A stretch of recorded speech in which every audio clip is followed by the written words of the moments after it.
Hello guys, welcome back to our channel Shriya reaction. আমি শান্তনু।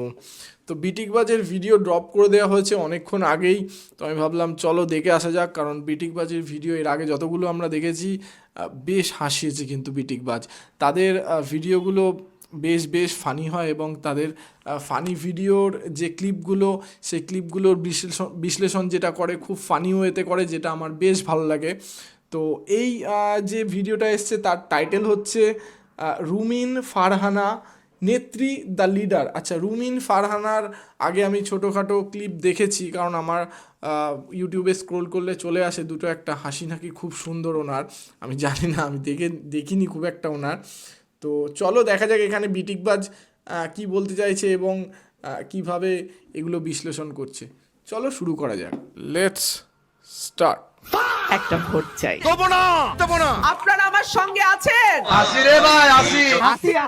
রুমিন ফারহানা বাংলা রাজনীতির সবথেকে বড় পোস্টার গার্ড। খোঁজ নেন। আমরা শুধুমাত্র রুমিন ফারহানা আপার রাগটাই দেখলাম। এইরকম দেখায় আপনাদের। এই রাগের ভেতরেও যে একটা মিষ্টি হাসি লুকিয়ে রয়েছে, আপনারা কি কখনো সেটা খুঁজে দেখেছেন?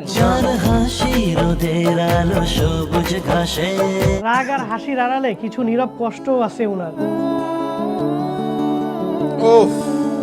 গত 15 বছরে যদি বিএনপি এর 5 জন ত্যাগী নেতার নাম সামনে আসে, তাহলে তার মধ্যে একজন থাকবে রুমিন ফারহানা।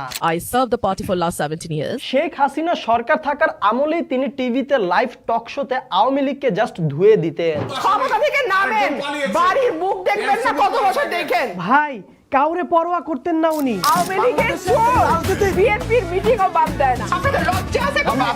এত দুর্নীতিবাজ, এত লুটেরা। শুধুমাত্র টিভি লাইভ টক শোই না, সংসদেও পর্যন্ত তিনি বিএনপিকে ডিফেন্ড করতেন, বিএনপি এর অস্তিত্ব টিকিয়ে রাখতেন। বিএনপির মৃত ব্যক্তি, হজে যাওয়া ব্যক্তি মিথ্যা মামলা দিয়ে একেবারে জেরবার করে ফেলা হয়েছে। এক কথায় বলতে বিএনপি এর একটা ট্রাম্প কার্ড ছিলেন রুমিন ফারহানা।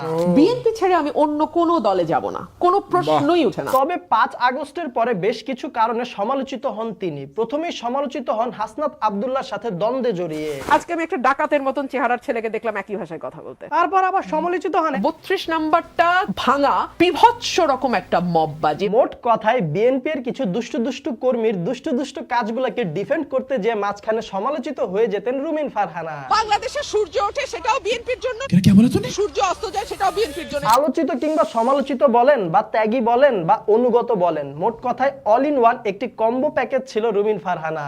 আমরা বিএনপি কর্মী, গর্বে আমাদের বুকটা ভরে ওঠে। তবে তিক্ত হলেও সত্য কথা কি জানেন, এই রুমিন ফারহানাকে এমপি পদপ্রার্থী হিসেবে কোনো মনোনয়ন দেয়নি বিএনপি।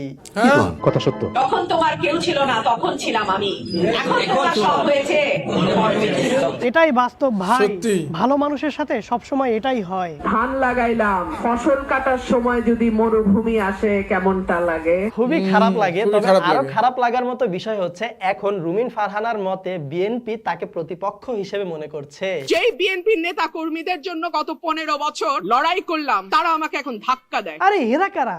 এতদিন পর, এত বছর পরে কোথা থেকে এলো তারা? 15 বছর গর্তে ছিলেন, গত 1.5 বছর একটু ঝুঁকি মারতেছেন গর্ত থেকে। এখন দলীয় মনোনয়ন না পাওয়ার কারণে কি রাজনীতি থেকে সরে যাবেন রুমিন ফারহানা? আমি মনোনয়ন পাই নাই, কিন্তু আমার তো ভাই মাঠ ছাড়লে হবে না। তবে আগেই কিন্তু মনোনয়ন না পাওয়ার একটি আভাস পেয়েছিল রুমিন ফারহানা। জোটের সঙ্গে আলোচনা জন্যই আসনটি ফাঁকা রাখা হয়েছে। শেষমেশ দলীয় সিদ্ধান্তের বাইরে যে স্বতন্ত্র প্রার্থী হিসেবে এমপি পদের জন্য লড়ার সিদ্ধান্ত নিয়ে নেন রুমিন আপা। মানুষ যদি চায় আমার নির্বাচন করতেই হবে। রুমিন আপা ডিরেক্ট স্ট্রেট ফরওয়ার্ড। আমি রুমিন ফারহানা, কোনো দল লাগে না আমার। মূলত রুমিন ফারহানাকে আগে আমার তেমন একটা ভালো লাগতো না, তবে রিসেন্ট 2টা কারণে তার প্রতি আমার একটা সফট সিম্প্যাথি কাজ করে। প্রথম কারণটা হচ্ছে তার প্রতি হওয়া অবিচার, ধানের শীষের জোয়ারের বিপক্ষে আমাকে স্বতন্ত্র লড়াই করতে হচ্ছে। আর দ্বিতীয় কারণটা হচ্ছে উনি আমার দেশি মানুষ, আমাদের দুইজনের বাড়ি ব্রাহ্মণবাড়িয়া। দেশি গাউনবেনের মাইয়া।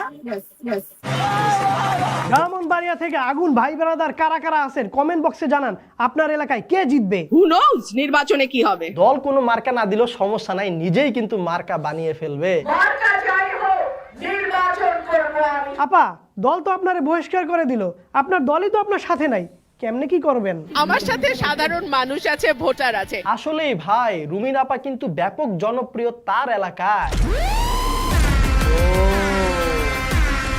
জনপ্রিয়তা দেখছেন অন্য লেভেলে চলে গেছে কিন্তু এলাকার মানুষজন কিন্তু রুমিন ফারহানাকে বেশ পছন্দ করে। সোশ্যাল মিডিয়াতে কিছুটা ঘাটাঘাটি করে এর অনেকটাই নমুনা পাই। যেমন এলাকার বৃদ্ধ দাদি নানিরা তাকে দোয়া করে দিচ্ছে। দোয়ার পাশাপাশি অনেকে ভালোবেসে কিছু টাকাও দিয়ে দেয় নির্বাচনী প্রচারণার জন্য। বাহ, আবার অনেক দাদি নানি হেসে গিয়ে খুনসুটি করে নেত্রীর গলায় পরিয়ে দেন মালা। মালার কথা যেহেতু আসলো, এই মালা দিয়ে রুমিন আপার গলা ভালোবাসা দিয়ে ঢালাইয়া দিচ্ছে এলাকার মানুষ। শুধু মালা পরায় না, সাথে থাকে অনেক অনেক ফুলের বর্ষণ। গলার মধ্যে 8-10 লেয়ারের ফুলের মালা আর মানুষের ভালোবাসা নিয়ে অটোতে চড়ে এলাকায় নির্বাচনী প্রচারণা করেন রুমিন আপা। তবে এখন মোস্ট ডিমান্ডিং কথা যেটা, সেটা হচ্ছে ধানের শীষ তো মার্কা হিসেবে পেল না, তাহলে রুমিন আপার মার্কাটা কি? আমাদের হাঁস মার্কা, আমাদের হাঁস মার্কা। বাহ,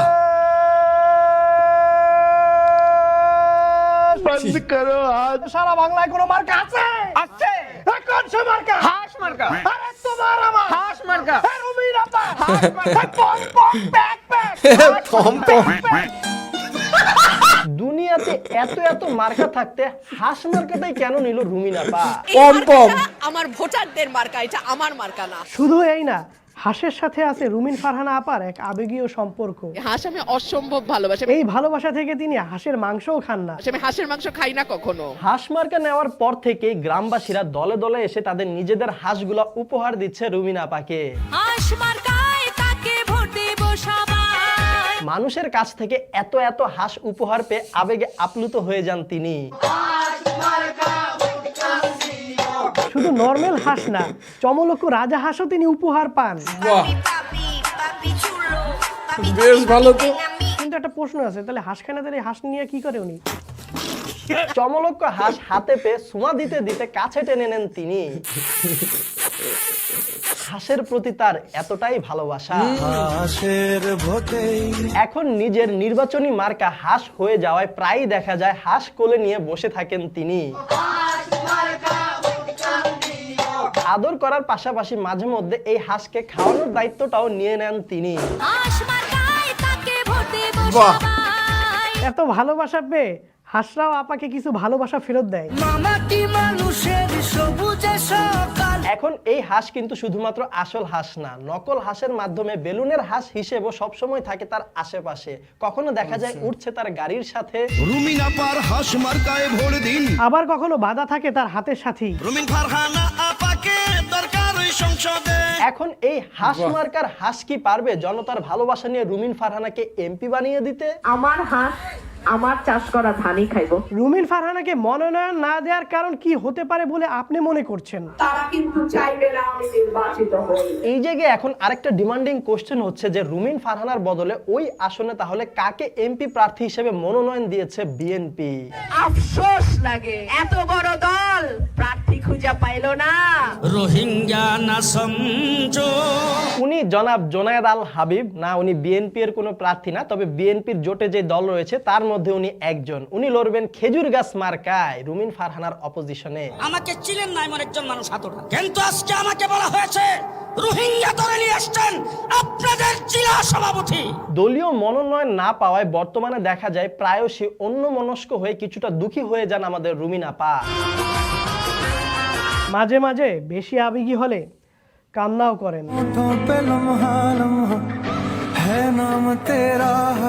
এই দুঃখ থেকেই তিনি মাঝে মধ্যে এক্সপোজ করে দিচ্ছেন কিছু দুষ্ট নেতাদের কর্মকাণ্ড।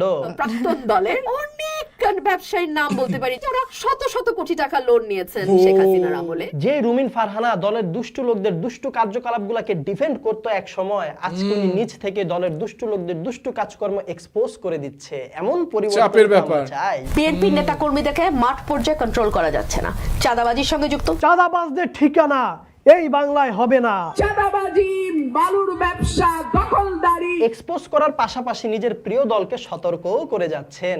সাবধান হয়ে যান। পাশাপাশি জামাতে ইসলামের পজিটিভ ভাইবস নিয়ে অ্যালার্টও করছেন। জামাতের ভোট অবিশ্বাস্য। রুমিন আপার মতো আপনাদেরও কি এমনটা মনে হয় কমেন্ট বক্সে জানান। জামাত শক্তিশালী। তবে এলাকায় তার থেকেও এখন শক্তিশালী মনে হচ্ছে রুমিন ফারহানাকে, মানুষজন তার পাশে রয়েছে। ব্রাহ্মণবাড়িয়া 2 আসন থেকে কে কে আমাদের ভিডিওটি দেখছেন কমেন্ট বক্সে জানান। রুমিন ফারহানাকে কি হারাতে পারবে কেউ? আপনার কি মনে হয়? এলাকার অবস্থা কিরকম চলতেছে জানান। কোনো বাপের বেটা নাই যে আমারে থামাইতে পারে। So guys that's all today. আশা করি ভিডিওটা আপনাদের কাছে ভালো লেগেছে। আর ভিডিওটা হেভি লেগেছে ভিডিওটা। তাহলে আপনাদের মন থেকে আপনাদের ভালোবাসা থেকে এই ভিডিওতে লাইক কমেন্ট শেয়ার করে দিন। আমাদের প্রথমবার দেখে থাকলে এখন চ্যানেলটা সাবস্ক্রাইব করুন। শুধু সাবস্ক্রাইব করলে হবে না, সাথে কিন্তু অবশ্যই পাশের ঘন্টাটাও বাজিয়ে দিবেন। দেখা হবে আপনার সাথে পরবর্তী ভিডিওতে। Till then stay well, stay awesome, bye. তো ভিডিওটা বেশ ইনফরমেটিভ ছিল, যতটা ফানি ছিল ততটা ইনফরমেটিভ ছিল আমি বলবো। কারণ রুমিন ফারহানা সম্পর্কে আমি এত কিছু জানতাম না, যেটা আমার পক্ষে জানা সম্ভব হলো এই ভিডিওর মাধ্যমে। এবং সত্যি কথা, যতটা রুমিন ফারহানার যতটা জনপ্রিয়তা দেখছি ব্রাহ্মণবাড়িয়াতে, বেশ জনপ্রিয়তা অর্জন করেছে ইতিমধ্যেই উনি। মানে যেহেতু একটা ধানের শীষ একটা দল থেকে বেরিয়ে এসে একটা নিজস্ব স্বতন্ত্র বা নির্দল গঠন করে সেখানে নিজে ভোট লড়া একটা মহিলার ক্ষেত্রে কিন্তু সত্যি কথা হ্যাটস অফ দিতেই হচ্ছে। সম্পূর্ণ নির্দলভাবে দাঁড়িয়ে কি বলবো, পুরো একটা রাজনৈতিক দল তৈরি করে ভোটে লড়া এমপির জন্য, এমপির পদপ্রার্থী হিসাবে। তো উনি যে লড়েছেন, ওনার সত্যি কথা গাটস আছে বলতেই হবে। এবং আরও একটা জিনিস, তবে ফানি কিছু লাগলো অবশ্যই, যেগুলো হচ্ছে যেমন হাঁস মার্কা, এবং হাঁস যেভাবে উপহার দিচ্ছে ওনাকে, প্রতিদিন যেই আসছে মোটামুটি কম বেশি হাঁস উপহার দিচ্ছে, এবং উনি অনেকগুলো হাঁস পেয়ে গেছেন। এবং সত্যি ওনার যে টোটাল ভিডিও প্যাকেজগুলো, যেগুলো কিছু ক্লিপ দেখলাম, যেগুলো এখন উনি নিজের যে দল ছিল আগের, যেগুলো বিএনপি, তার কিছু কর্মকাণ্ড, যেগুলো কারাপশান যে কারাপশানগুলো রয়েছে, সেগুলো কিছু উনি তুলে ধরছেন। যেগুলো বললো ডিফেন্ড করতেন উনি আগে, সেগুলো তুলে ধরছেন। তো এগুলো অবশ্যই ঠিকই, এই বদলগুলোই চাই, যে চাঁদাবাজি কারাপশান যেগুলো আগে হয়েছে সেগুলো যেন এখন না হয়, মানুষের সামনে তুলে ধরার দরকার আছে, যাতে মানুষ সতর্ক হয়ে যেতে পারে। তো সত্যি কথা আমার অল ওভার ভিডিওটা অসাধারণ লেগেছে। তোমরা কে ব্রাহ্মণবাড়িয়া থেকে আমার ভিডিও দেখছো, এবং তোমাদের ওখানের বাজারের পরিস্থিতি কি আছে, কার পাল্লা ভারী আছে তোমাদের বলে মনে হচ্ছে, অবশ্যই আমার কমেন্ট বক্সে লিখে জানাতে ভুলবে না। আর আমার ভিডিও যদি ভালো লেগে থাকে তাহলে লাইক করে দেবে, শেয়ার করে দেবে, এবং আমাদের চ্যানেলটি সাবস্ক্রাইব করে আমাদের পাশে থাকবে, যাতে এমন নতুন ভিডিও দেখতে পারি তোমাদের সাথে। তো দেখা হচ্ছে নেক্সট ভিডিওতে। Thank you.